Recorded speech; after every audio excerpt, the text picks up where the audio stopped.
your position. We are about to start our last question and answer session for our state senate candidates for District 5. Tonight we will hear answers from Mr. David Kniezek, David Nathan, and Thomas F. Stallworth III. Just want to give a little bit of demographics or a little bit of information about state senate. The state senate is one of two Michigan's bicameral legislatures with 38 members elected at the same time as the governor.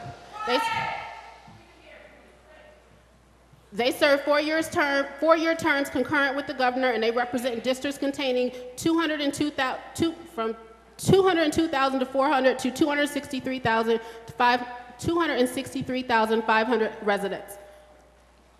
Tonight we're first going to start with introductions from our candidates, and they will be given 1 minute to introduce themselves. Please watch the gentleman here. He will give you a card to let you know how the time is going. As before in our previous flight, we will have at the end of the panel, we will have a 2-minute lightning round. And in that lightning round, we will ask questions that are directly from the audience. The first person to raise their hand will be given the opportunity to answer that question.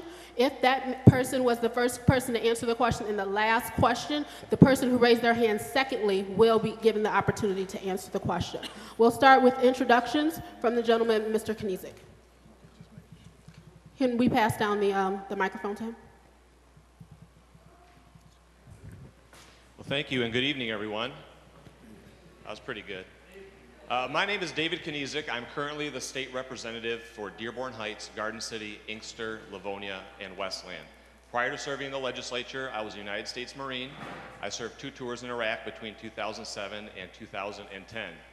As a state representative, the body of my work continues to focus on 4 main issues, and that's students, seniors, working families, and veterans. Every issue that we have come through the legislature, I attempt to look at it through that lens.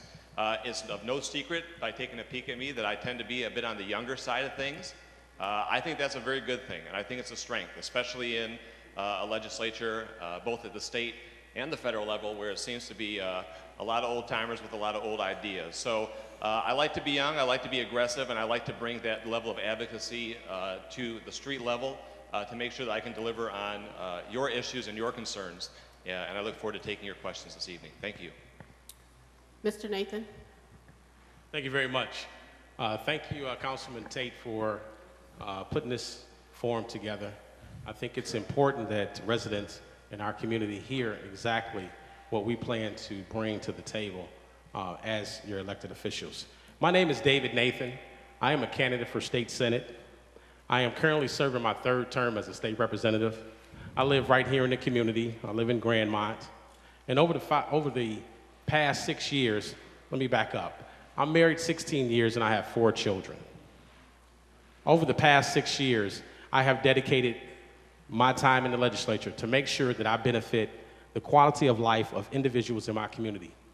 I started a home repair program 2 years ago in my district with my community organization, my block clubs. That home repair program has repaired over 600 homes in my community for people for free. That's what you see, and that's what I bring to the table. A community organizer, a person who's going to work with you as on the ground level. Thank you, Mr. Nathan. Sorry, we have to cut you off. Mr. Stallworth? Sorry, I wasn't able to finish.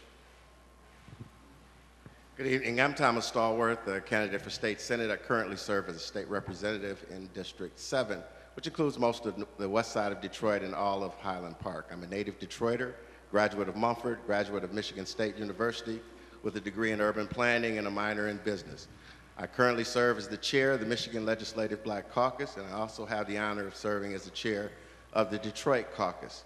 I'm an advocate for children and families. I spent the bulk of my life fighting on issues relative to closing the inequities that affect urban and communities of color, whether it's in jobs, education, healthcare, or the criminal justice system.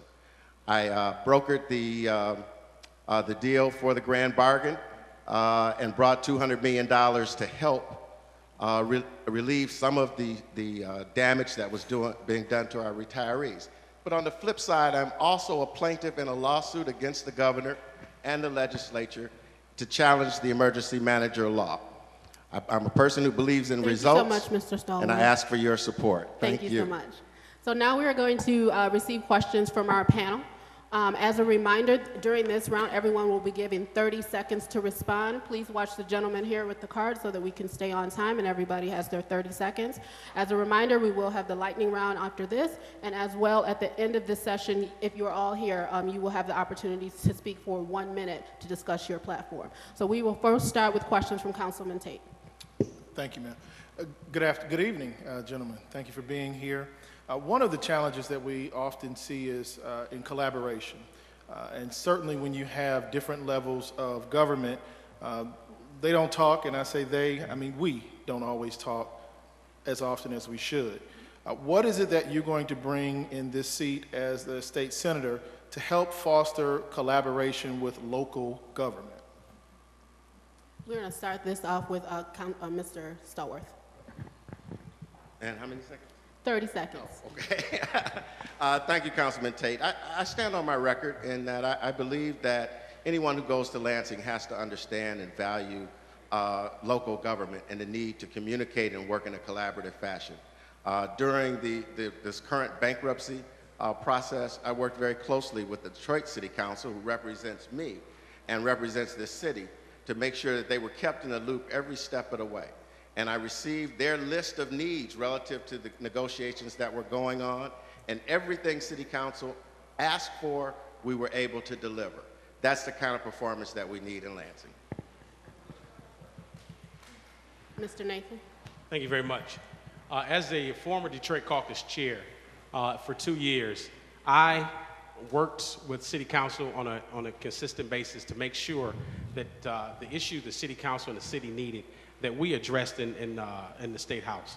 In particular, when the city had a census count, we lost 217,000 residents, I was able to write legislation that reduced the threshold for legislation that would expire or that would go away because we did not have 700,000 residents. So working with the City Council, I was able to push that legislation to make sure that we continue to have. Thank you. Mr. Kniezek. Thank you, ma'am. I currently represent 5 cities, which presents a certain level of difficulty to the councilman's point about collaboration. My approach to collaboration with elected officials is the same approach to collaboration that I bring to the residents themselves. I hold 6 coffee hours every single month across all 5 cities to make sure that I can hear what your concerns are. I meet with all my elected officials every single month to make sure that we are communicating with one another on a consistent basis. That manifests itself most recently, for example, where a number of road funding projects had come up. I was able to get on the phone, get the list of the top 3 projects in each of my cities, and I'm done, so I'm gonna stop. Thank you. We'll have our next question from Mr. Johnny Turnage from Moses. Yeah. What are your plans to bring jobs to the state of Michigan? Oh, I'm sorry. Start with Mr. Kniezek. So I'm very proud of the fact that I was the author of the Michigan New Markets Plan that I recently introduced in the Michigan House of Representatives. This is similar to a federal program that says that we must dedicate this type of economic investment and this type of economic development in distressed urban and rural areas. What we've seen at the federal level is a creation of over 550,000 jobs, 3,500 new small businesses. We can take that model, bring it here to Michigan, and replicate that success here in southeastern Michigan, and I'm proud to be the only person to have authored that plan. Mr. Nathan. Would you repeat the question, please? What are your plans to bring jobs to the state of Michigan? So bringing jobs to the state of Michigan first requires us to make sure that we have a world-class educational system. Jobs are not going to come to Michigan if we don't have the employees for those jobs. So we have to make sure that we invest in our educational system so that individuals who graduate from high school have the opportunity to work. We have to make sure that our universities and the money that we give to our universities, we have to make sure the legislature and the universities work together so that the curriculum that the universities are teaching our children are adequate for the jobs that we are seeking in our state.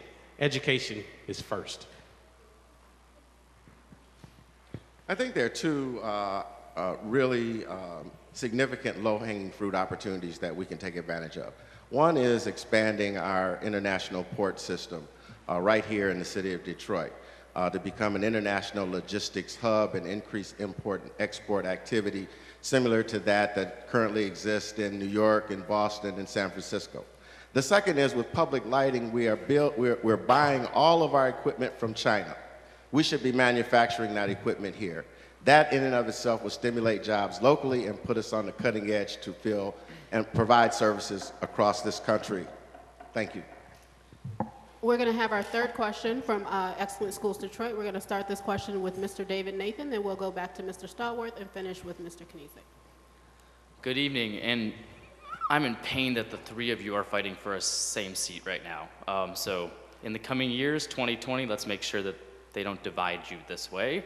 All good men, but one place where you did disagree was on two key education reform votes: the expansion of the EAA and the lift of the cap on charter schools. 50,000 kids in charter schools in Detroit today, 7,000 in EAA schools.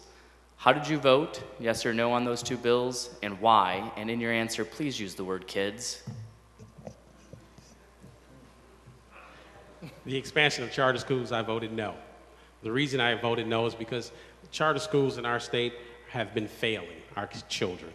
We need to invest in traditional public schools. The second question was? EAA. The EAA.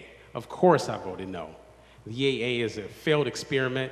The EAA should have never existed. I think that the governor took some legislation that was created in 2010 and he ballooned it to something that just fails our children. We have children that are stuck in a system and we need to get them out of that system. That system doesn't work. Mr. Stallworth?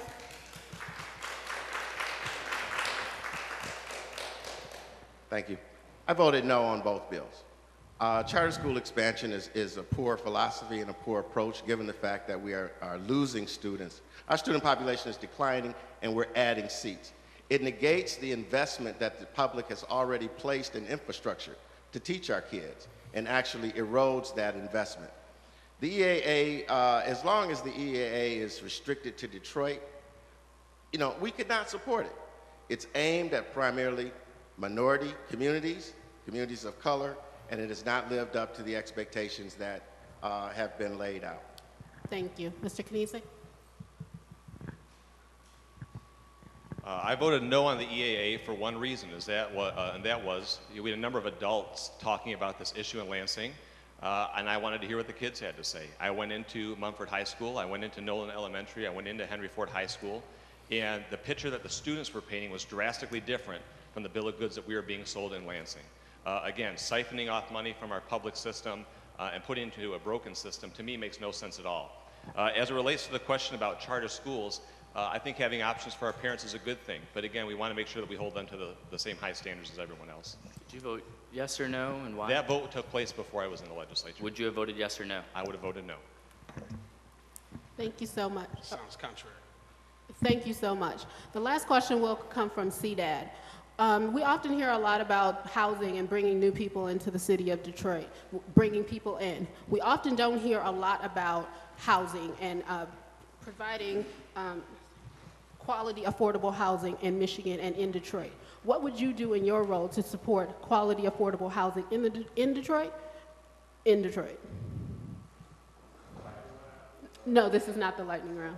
So, so this last question, we're going to start with Mr. Nathan, and we're going to go to Mr. Kniezek. So we need to make sure that we have quality housing and affordable housing for everyone. We have a number of structures in our community that are inhabitable. And what I mean by that is they don't need to be torn down. We need to take those housing stock, or the housing stock that we have in our community, and make sure that families that are in need of housing get those properties, and then work with those families to make sure that they take care of those properties. I have, again, repaired over 600 homes in my community, and I am willing to step to the plate to make sure that low-income people have homes so much, Mr. that they Nathan. can afford. Thank you for answering. Mr. Kniezek. Just briefly on housing, again, I try to be aggressive. I try to take a proactive approach. Every single year I reach out to Wayne County and I ask them for the list of homes that are on the list of potential foreclosures. We get that list, we reach out to the homeowners, and we get them the tools and resources they need to stay in their homes. As it relates to also opening up opportunities for other families, one, opening up additional lines of credits for families who want to relocate to the city of Detroit so they can work, worship, and raise a family. And then again, my time is up, so stop. Thank you, and we'll finish this round out with Mr. Stallworth, and then we will go to the lightning round. Okay, thank you. I don't necessarily accept the premise. I think we have plenty of affordable housing. I just think we mismanage it, particularly given the fact that we have foreclosed on so many houses and we have the land bank has so many houses in inventory and they're auctioning them off and giving them away for pennies on the dollar. What we in fact should be doing is giving a preference to low-income families and recent graduates from universities to attract them to this community and to this region and provide them the opportunity to become first-time homeowners and live and work and play in our community. Thank you so much. Now, as I said,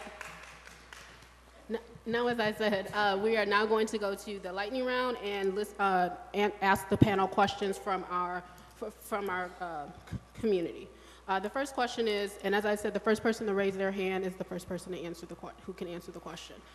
Who is in support of Proposal 1? Questions, who in support, or what do you support about Proposal 1? I mean, what's the question? The card Because is, I don't support Proposal 1. the card is, who is in support of Proposal 1? I'm not in support of Proposal 1. I'm in support of Proposal 1, and I'll tell you why.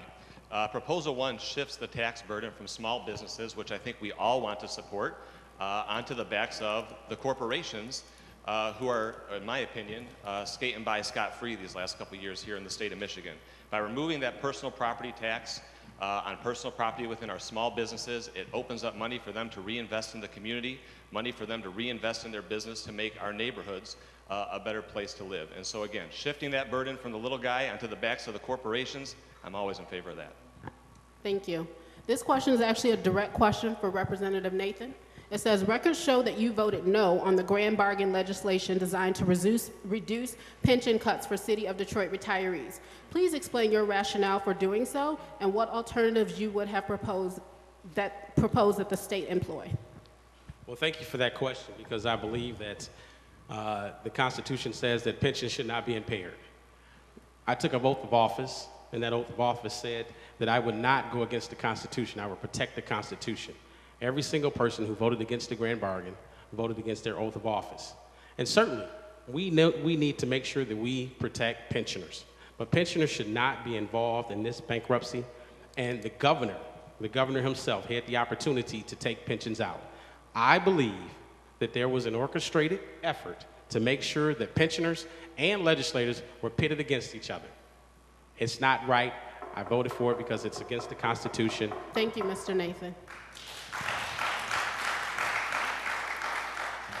We have now reached the end of our last flight for the state senators. As I mentioned before, we were going to allow all the candidates who are still here to come up and for 1 minute and speak. So if there is still any... We'll let them start first. Sorry. Thank you very much again for allowing me to come before you today and talk about my candidates for state senate. First of all, I'd like to say that I was born here in the city of Detroit. Again, I am raising my 4 children here, so I have a stake in the community. I would like to be your next state senator so that we can continue the work that we've started in our communities. I started 5 computer labs so that individuals who do not have the access to internet sometimes is not affordable for families. For families who don't have computers, could utilize these computers for free. I started a home repair program, and we talked about that. I've done other things in my community, and you'll be able to read about that. But one thing I would like you to know is that the Democratic Party, the 13th and the 14th, has endorsed me because they believe that I am the only Democrat running in District 5 that you can trust. The gentlemen to my left and to my right have voted against you on a number of occasions. I have supported families. I will continue to support families. So I ask for your support for State Senate and District 5. Mr. Stallworth, you can go next. How much time do I have, ma'am? You have 30 seconds. You have 1 minute. 1 minute. 1 minute? Mm-hmm. Thank you very much. And I want to thank you for hosting this forum and opportunity to meet and present ourselves to the public. I would just like to offer that over the last few years in the state legislature, I've worked very diligently as the chair of the Michigan Legislative Black Caucus to address the ills that in Michigan relative to our urban communities. The state has failed our communities, and as we look across this state, whether it's Detroit, Flint, Pontiac, Saginaw, Benton Harbor, Grand Rapids, we are failing in our children in the school system. We are being imprisoned and incarcerated at 3 to 4 times the rate. And quite frankly, African American average households average less than $20,000 a year in comparison to their peers. These are issues that we have to fix if, in fact, we expect to raise Michigan and reinvent it for the future. This is my mission. This has been my commitment, and I hope that you will help me continue that work in the state Senate. Thank you very much. Mr. Kniezek? You have 1 minute. I first decided to run for state representative a couple years ago when I learned for the first time that Michigan spends $7,000 per year on our children and $36,000 per year on our prisoners. And I said to another state representative, imagine if we spent $36,000 per year on our kids and $7,000 on the prisoners, how many fewer prisoners would we have? These are issues that I believe are not being brought to the forefront right now in Lansing. And as I look forward, I always want to take a step back and see where we've come. If you're a student in Michigan right now, you want to know why we cut $2 billion from public education to finance a corporate giveaway for our CEOs. If you are a senior in Michigan, you want to know what happened to that earned income tax credit, that homestead property tax credit, that $600 per child deduction. If you're a working family in Michigan, you saw the single largest increase in your taxes ever in the history of our state in 2011. And if you're a veteran in Michigan like me, you want to know why we've got the 11th largest veterans population in Michigan, or in the country, but we're dead last as it relates to taking care of our vets. I want to go to work for you. I believe I have the commitment and the aggression, and I ask for your support. Thank you all for being here this evening. I hope this was meaningful, and we want to make sure that we do this again as we move forward. A plug for District 1. We want to make sure that you are taking advantage of District 1 discount days. We should have some literature in the back. A number of businesses within District 1 have decided to partner up and provide discounts for their businesses from the 24th today through the 26th. So we should have some information there in the back. Again, I want to say thank you all for being here. Drive safely. God bless.